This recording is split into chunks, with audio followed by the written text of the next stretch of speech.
Hey guys, in this video I want to show you how to get historical data from Yahoo Finance. If you find this video helpful, please consider to like this video and subscribe to my channel. In saying that, let's just jump straight into the video. Okay, so what we first need to do is head on over to finance.yahoo.com, and now it says search for news, tickers or companies. We want to do a search for that stock, ETF or asset.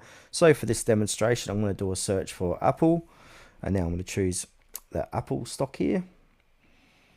Now, once we get over to this page or that stock, we want to scroll down, and on the left hand side, we've got these different tabs. Go ahead and choose the historical data tab.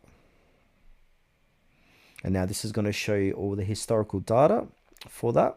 And now we can edit the price or the date range. So we can do start date, end date, etc. Historical prices and changes from daily, weekly, monthly if you like. We can do historical prices, dividends only, stock splits, capital gains, and just scroll down. You can view all that data for that ETF, stock or asset.